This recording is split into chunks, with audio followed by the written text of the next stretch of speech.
Your hydrangea may still look healthy from a distance, green leaves, strong stems, and flower heads that were beautiful just weeks ago. But now the color is fading.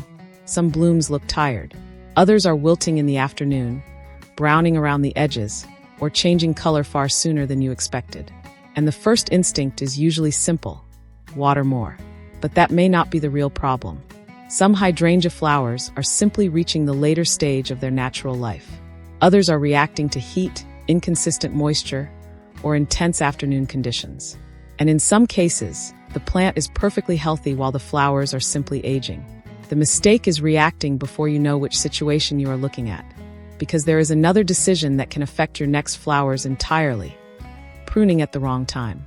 Depending on the type of hydrangea you grow, a cut that seems harmless today could remove buds that were already forming for the future. So before you water more, fertilize, or reach for the pruners, there are 7 things worth checking now. Not to force instant blooms, but to understand what your plant is actually telling you, protect the flowers that remain, and give your hydrangea the best chance to perform through the rest of summer. The first step is to stop treating every fading flower as a sign that something is wrong with the plant. Hydrangea flower heads naturally change as they mature. The color may soften, the petals may become less fresh, and some varieties gradually take on different shades as the season progresses. That process can look disappointing, but it does not necessarily mean the hydrangea is unhealthy. The more important question is what the rest of the plant is doing. If the flowers are changing while the leaves remain firm and healthy, the soil has reasonable moisture, and the plant is not showing persistent wilting, natural flower aging may be the simplest explanation. But if the leaves also droop during hot weather, the plant looks noticeably worse in the afternoon, or the soil is dry below the surface, the picture changes. Now heat or water stress may be involved. There is also a clue many gardeners miss. Temporary stress and ongoing stress do not look exactly the same. A hydrangea may wilt during the hottest part of the day and recover later when temperatures fall. That is different from a plant that remains limp, stressed, and unable to recover. So before adding more water, check the soil below the surface. Before moving the plant, observe when the problem appears. And before cutting anything, determine whether the issue is actually the flower or the plant supporting it. Once you separate natural aging from genuine stress, the first practical decision becomes much clearer. Check the moisture where the roots are actually growing, not just the soil you can see. A hydrangea can look thirsty from above, while the root zone is telling a different story. The surface of the soil may feel dry, especially after a hot, breezy day, while moisture is still available a few inches below. Or the opposite can happen. The surface looks damp, but the deeper root zone has dried out because water never moved far enough into the soil. That is why the best first check is not the calendar. It is the soil itself. Push your finger several inches below the surface, or use a simple soil probe if the ground is difficult to inspect. Feel the moisture where the roots are actually growing. If the soil is dry deeper down, a thorough watering may be appropriate. If it is still moist, adding more water may do very little. And in poorly drained soil, repeated watering can create an entirely different problem. The same plant can also have very different needs depending on where it is growing. Sandy or fast-draining soil may lose moisture quickly. Heavy soil may hold water for much longer. A container hydrangea can dry out far faster than one planted in the ground, particularly during hot weather when the container itself is exposed to heat. So instead of following a rigid watering schedule, pay attention to the combination of soil moisture, temperature, rainfall, and the plant's response. And if the root zone is drying too quickly, the next step is not necessarily watering more often. Sometimes the better approach is to help the soil hold moisture more steadily, while keeping the roots from overheating in the first place. One of the simplest ways to make summer conditions easier on a hydrangea is to pay attention to the soil around its roots. Bare soil can heat up quickly under strong summer sun. That heat increases evaporation, and in fast-draining ground, moisture can disappear before the plant has had a chance to use it efficiently. A suitable layer of organic mulch can help moderate those conditions. It can reduce direct evaporation from the soil surface and help keep the root zone more stable during periods of heat. But the details matter. Mulch should not be piled tightly against the stems. Leaving a small gap around the base of the plant helps keep the crown and stems from staying constantly damp. And more mulch is not automatically better. A thick, constantly wet layer can create its own problems, particularly where drainage is already poor. The goal is not to bury the hydrangea. It is to create a more stable root environment, one that loses moisture less rapidly while still draining properly after rain or irrigation. And even with a well-protected root zone, a hydrangea can still struggle if the plant is receiving intense heat at the wrong time of day. That is why the next clue is often found not in the soil, but in the pattern of the plant's daily stress. How it looks in the morning, what happens during the hottest afternoon hours, and whether it recovers once the temperature begins to fall. The same hydrangea can look perfectly comfortable in the morning, then appear completely different by mid-afternoon. That pattern matters. Morning light is often easier for a plant to tolerate than several hours of intense afternoon heat. And the amount of sunlight a hydrangea can handle depends on the type, the cultivar, your climate, and how much moisture is available around the roots. So the question is not simply, does this hydrangea get sun? The better question is, when does the stress begin? If the leaves and flowers look reasonably firm in the morning, but wilt during the hottest part of the day, then recover later. Heat may be contributing to the problem. If the plant is stressed throughout the day, the cause may be more persistent, including problems with moisture or the root environment. This is why moving every hydrangea into deep shade is not a universal solution. Some need more light than others, and excessive shade can create its own flowering problems. Watch the plant for a full day before making a major change. Notice where the strongest sunlight falls, when the flowers begin to droop, and whether the plant recovers as temperatures ease. But there is one decision you should be especially careful with during this part of the season. When a hydrangea looks untidy, the natural reaction is often to reach for the pruners.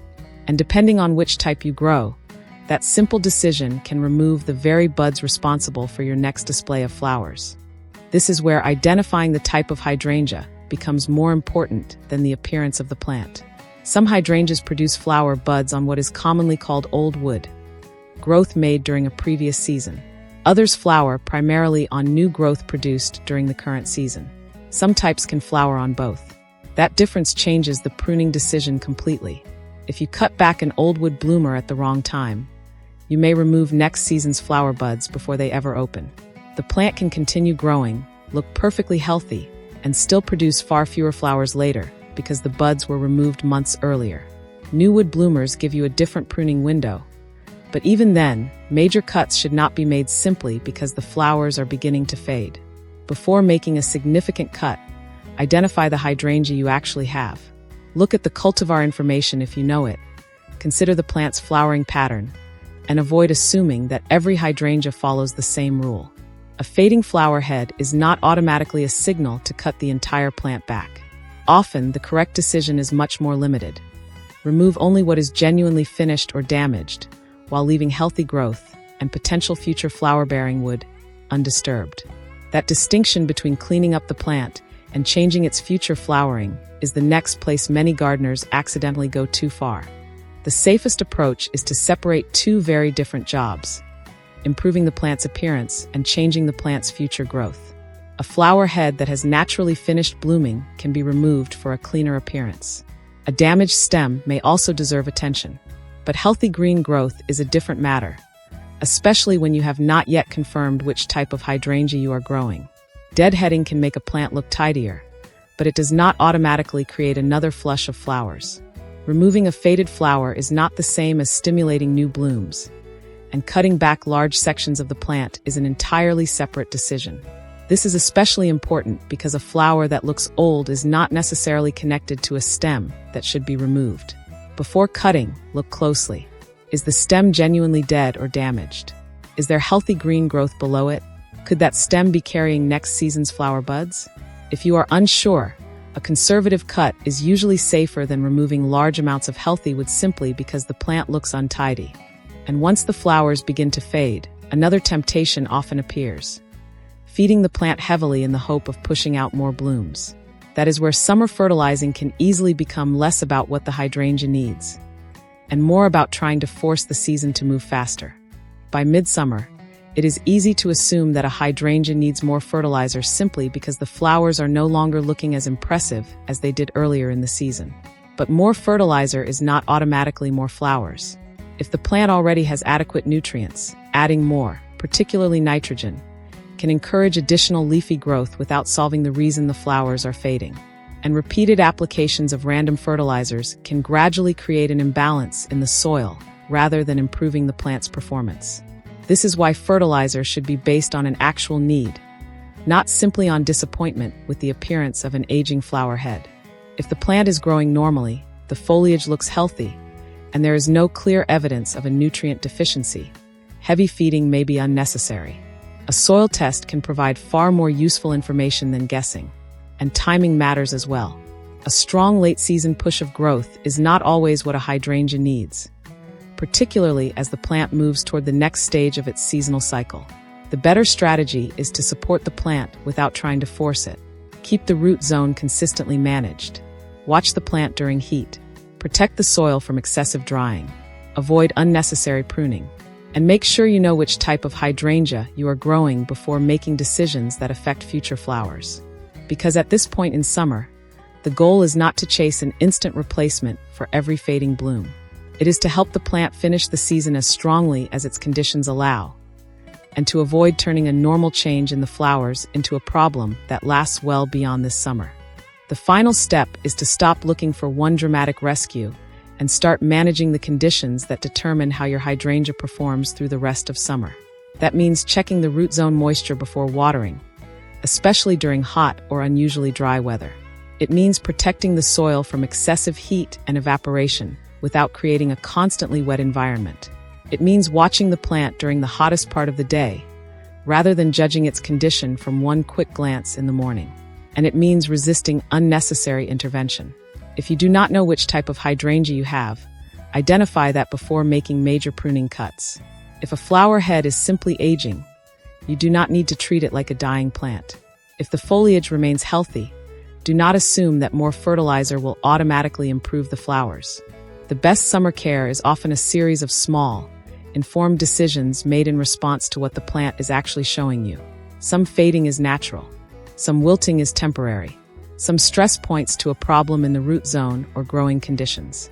The important part is learning to tell the difference before reacting. And if you can do that, you may find that your hydrangea does not need a miracle treatment at all. It may simply need more consistent moisture, better protection from extreme conditions, and fewer unnecessary cuts. So take a close look at your plant this week. What type of hydrangea do you grow? And are you mainly dealing with fading flowers, afternoon wilting, or fewer blooms than expected?